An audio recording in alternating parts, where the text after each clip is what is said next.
Hello दोस्तों, स्वागत है आप सभी का हमारी एक और रोमांचक कहानी में। मैं आशा करती हूँ कि यह कहानी आपको बेहद पसंद आएगी। इस कहानी में मैं एक लड़के का रोल अदा करूँगी। तो चलिए कहानी को शुरू करते हैं। मेरी चाची का नाम काजल है। वह दिखने में बहुत आकर्षित थी। मैं अक्सर कभी कभी उनके घर आता जाता रहता था। चाची काफ़ी पढ़ी लिखी थी, फिर भी वह घर का काम करती थी। चाची को बच्चा नहीं था, इसलिए वह घर में अकेली रहती थी। चाची की शादी के 5 साल हो गए थे, फिर भी बच्चा नहीं था, इसलिए चाची काफ़ी उदास रहती थी। मैं कभी चाची को उदास नहीं देखना चाहता था।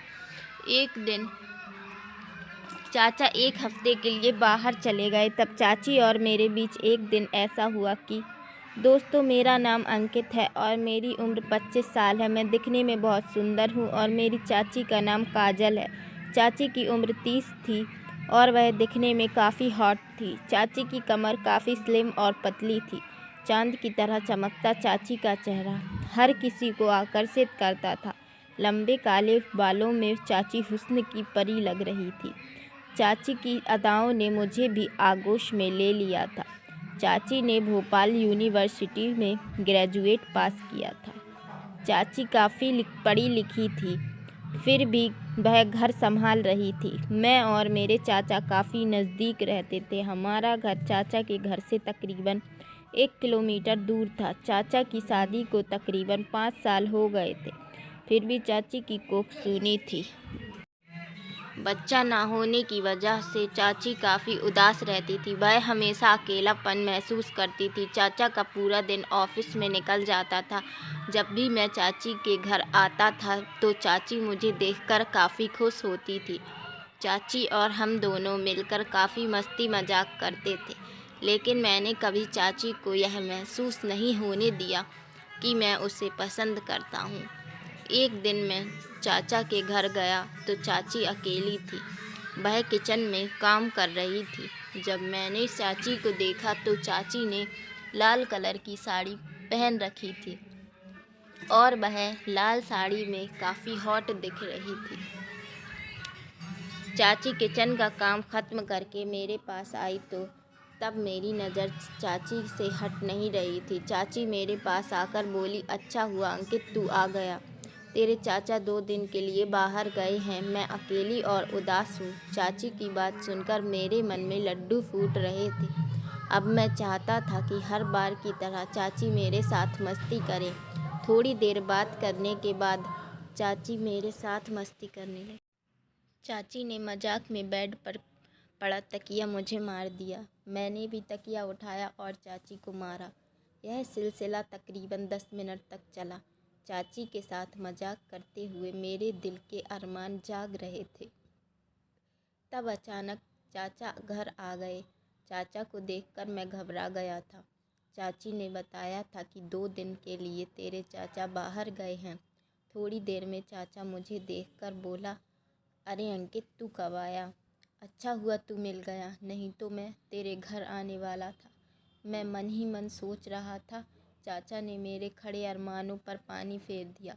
थोड़ी देर में चाचा फ्रेश होने के बाद मेरे पास आकर बैठ गए और बोले, रवि मैं 1 हफ्ते के लिए बाहर जा रहा हूँ। तेरी चाची को हेल्प करना और घर का ख्याल रखना। चाचा के मुंह से यह बात सुनकर मैं अंदर से काफ़ी खुश हो रहा था। मन ही मन लग रहा था कि चाचा ने मेरे दिल की बात सुन ली। मैंने चाचा को जवाब दिया, चाचा आप चिंता मत कीजिए, मैं हूँ ना, मैं अच्छे से घर का ख्याल रखूँगा।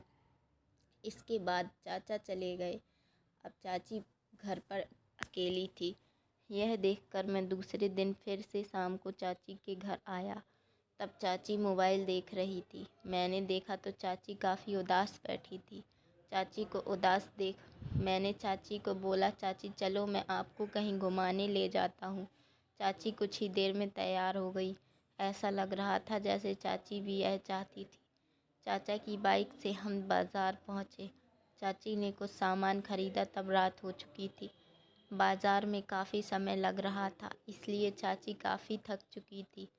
तब मैंने चाची को बोला, चाची डिनर का वक्त हो गया है और आज आप घर पे खाना नहीं बनाओगी, हम होटल में डिनर कर लेते हैं।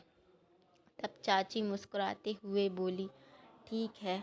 होटल में डिनर करने के बाद हम दोनों घर चले गए। चाची आज मेरे साथ काफ़ी खुश लग रही थी। चाची फ्रेश होकर फिर से मेरे पास आकर बैठ गई और मस्ती करने लगी। तब मौका देखकर मैंने चाची को अपने दिल की बात बता दी। तब चाची ने हंसकर इशारों में अपनी मुंडी हिलाई और मुझे हाँ का सिग्नल दिया। चाची का जवाब सुन मेरी धड़कनें काफ़ी तेज़ हो रही थी। आखिर चाची ने वह सब किया जो मैं करना चाहता था। अब चाची मेरे साथ काफ़ी खुश थी।